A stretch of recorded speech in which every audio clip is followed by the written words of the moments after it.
Assalamualaikum warahmatullahi wabarakatuh. Salam sejahtera bagi kita semua. Baik, kami dari kelompok 1 akan memaparkan materi mengenai pendekatan kontekstual teaching and learning atau CTL. Adapun anggota kelompok kami yaitu yang pertama Nurhayuni Jamal, Afiatul Nahda, Arindra Ristalia, Reski, Hedir, Irma Nurjalil, Nurul Asmi, Rusni Rahmasari, Nurdian, Adam Syam, Nurpin Petrus Kiding, saya sendiri, dan Rahmatullah. Saya persilakan kepada pemateri pertama. Baik, terima kasih. Pendahuluan. Pembelajaran pada hakikatnya adalah proses interaksi antara peserta didik dengan lingkungannya, sehingga terjadi perubahan perilaku ke arah yang lebih baik. Dan interaksi tersebut banyak sekali faktor internal yang datang dari dalam diri individu maupun faktor eksternal yang datang dari lingkungan. Metode atau model mengajar merupakan salah satu cara yang dipergunakan seorang pendidik dalam menjalin hubungan dengan peserta didik atau siswa pada saat berlangsungnya pengajaran, sehingga proses belajar mengajar yang tercipta tidak menempatkan pengajar sebagai satu-satunya sumber ilmu pengetahuan atau teacher-centric. Mengajar adalah membimbing siswa melakukan kegiatan belajar. Aktivitas siswa sangat diperlukan dalam kegiatan belajar mengajar sebab siswa sebagai subjek didik adalah yang merencanakan dan ia sendiri yang melaksanakan belajar. Jadi, aktivitas belajar merupakan prinsip yang sangat penting di dalam interaksi belajar. Aktivitas perlu ada dalam belajar sebab pada prinsipnya belajar adalah berbuat untuk mengubah tingkah laku. Tidak ada belajar karena tidak ada aktivitas. Aktivitas siswa dalam kegiatan belajar mengajar tidak hanya mengenai aktivitas fisik tetapi juga berkaitan dengan aktivitas mental siswa. Pembelajaran kontekstual atau yang juga dikenal dengan CTL atau Contextual Teaching and Learning dipengaruhi oleh filsafat konstruktivisme yang dikemukakan oleh Mark McLuhan dan disempurnakan oleh Jean Piaget dan Vygotsky. Menurut aliran ini, bahwa belajar bukanlah sekedar menghafal tetapi proses mengonstruksi pengetahuan melalui pengalaman. Pengetahuan bukanlah hasil pemberian dari orang lain seperti guru, melainkan hasil dari proses merekonstruksi apa yang dilakukan setiap individu. Menurut Nur Hadi dalam Rusman, mengatakan bahwa pembelajaran kontekstual atau contextual teaching and learning merupakan konsep belajar yang dapat membantu guru mengaitkan antara materi yang diajarkan dengan situasi dunia nyata siswa dan mendorong siswa membuat hubungan antara pengetahuan yang dimilikinya dengan penerapannya dalam kehidupan mereka sebagai anggota keluarga dan masyarakat. Berdasarkan konsep dasar pembelajaran di atas, maka ada 3 hal yang harus dipahami dalam pembelajaran kontekstual, yaitu yang pertama, pembelajaran kontekstual menekankan kepada proses keterlibatan siswa untuk menemukan materi. Artinya, proses belajar diorientasikan kepada proses siswa mengalami pengalaman secara langsung, di mana proses belajar tidak hanya mengharapkan siswa menerima pelajaran, tetapi juga proses mencari dan menemukan sendiri materi pelajaran tersebut.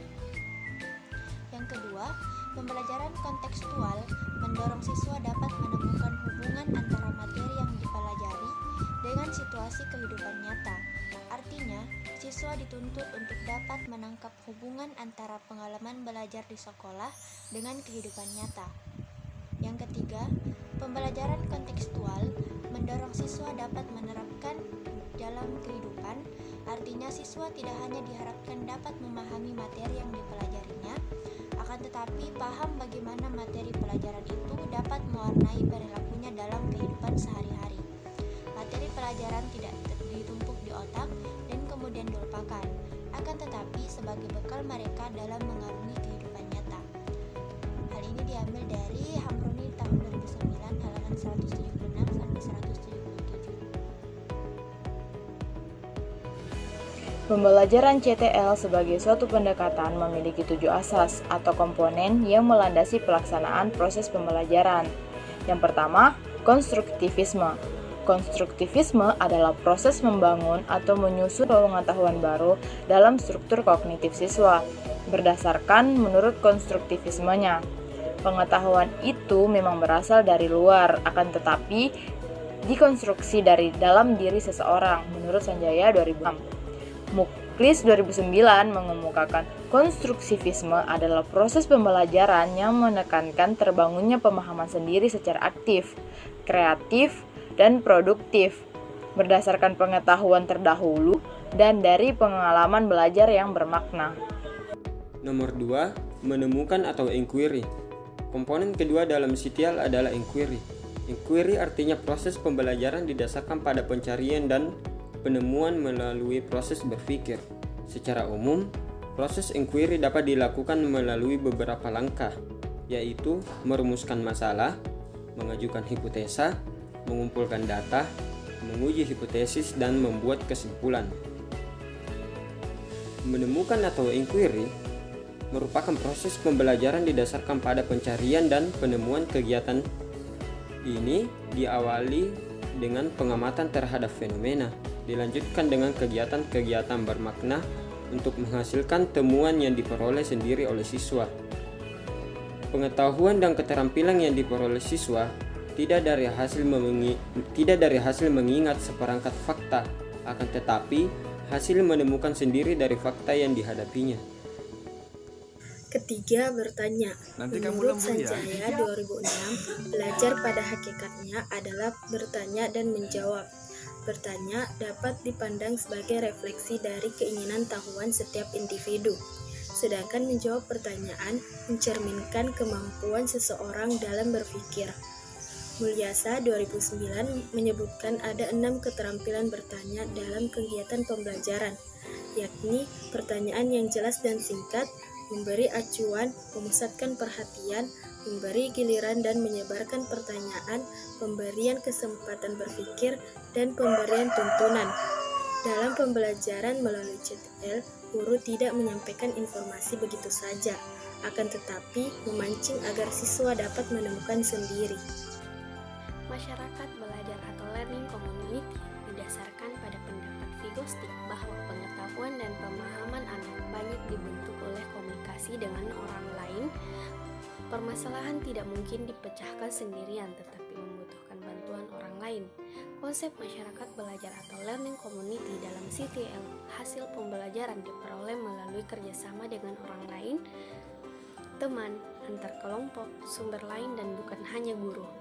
Muklis juga mengemukakan konsep masyarakat belajar CTL, menyarankan agar hasil pembelajaran diperoleh melalui kerjasama dengan orang. Selanjutnya adalah pemodelan atau modeling. Pemodelan adalah proses pembelajaran dengan memperagakan sesuatu sebagai contoh yang dapat ditiru oleh setiap modeling, merupakan asas yang cukup penting dalam pembelajaran CTL. Nah, sebab melalui modeling, siswa dapat terhindar dari pembelajaran yang teoritis atau abstrak yang dapat memungkinkan terjadinya verbalisme. Nah, konsep pemodelan atau modeling dalam CTL menyarankan bahwa pembelajaran keterampilan dan pengetahuan tertentu diikuti dengan model yang bisa ditiru oleh siswa. Cara pembelajaran seperti ini akan lebih cepat dipahami siswa daripada hanya bercerita atau memberikan penjelasan kepada siswa tanpa ditunjukkan model atau contoh. 6. Refleksi atau reflection. Refleksi adalah proses pengendapan pengalaman yang telah dipelajari dengan cara mengurutkan kembali kejadian-kejadian atau peristiwa pembelajaran yang telah dilaluinya.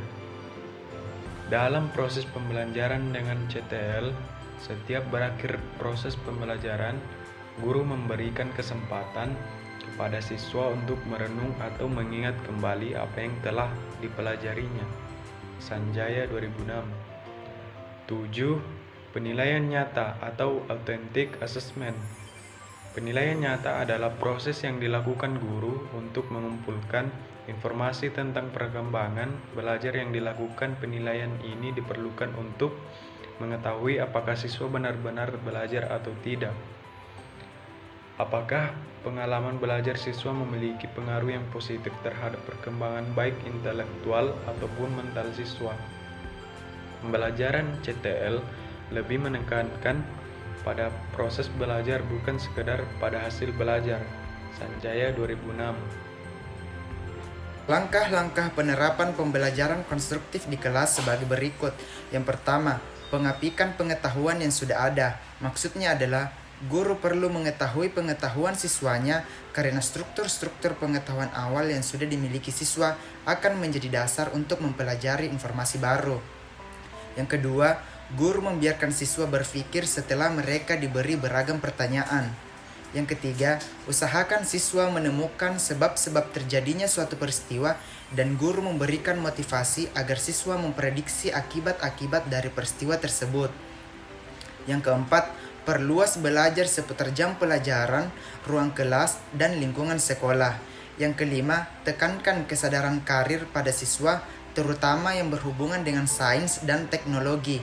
Yang keenam, guru menggunakan teknik bertanya untuk memancing siswa berdiskusi. Dan yang ketujuh atau terakhir, melakukan refleksi.